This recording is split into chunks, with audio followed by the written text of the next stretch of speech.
Yang keempat, wal Qur'anu hujjatul laka aw alaik. Dan Al-Quran itu menjadi hujah bagi kamu ataupun ke atas kamu.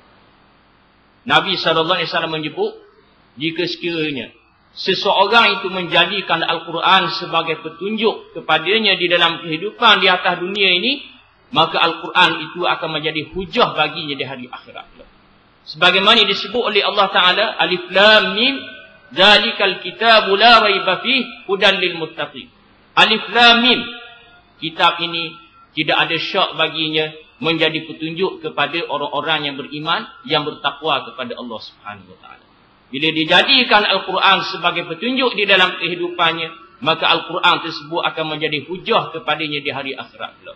Dan sebaliknya, apabila dia membelakangkan Al-Quran, Al-Quran kata begini, dia buat lain. Al-Quran kata begitu, dia buat lain.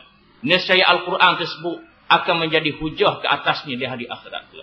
Dan yang terakhir sekali, dinyatakan oleh Nabi SAW, kullun nasi yaghdu fabai'un nafsahu famu'tiquha aw mubiquha.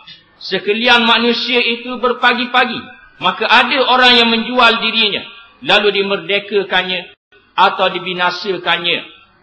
Nabi SAW membandingkan manusia yang hidup di atas dunia ini umpama orang yang keluar tiap-tiap pagi.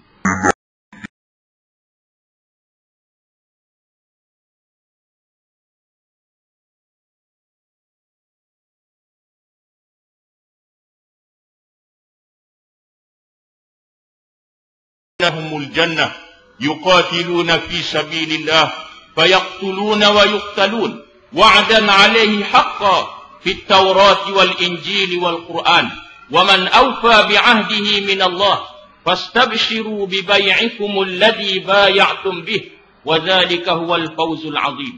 Sesungguhnya telah membeli dari orang yang beriman diri-diri jiwa. Sesungguhnya Allah telah membeli dari orang yang beriman diri-diri mereka dan harta-harta mereka dengan balasan bahawa adalah bagi mereka syurga, iaitu hendaklah mereka berperang pada jalan Allah, lalu mereka membunuh dan terbunuh sebagai satu perjanjian yang benar dalam Taurat dan Injil dan Quran.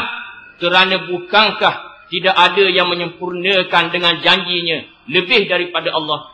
Kerana itu, maka bergembiralah dengan perjanjian kamu yang kamu janjikan kepadanya. Kerana yang demikian ialah kemenangan yang amat besar.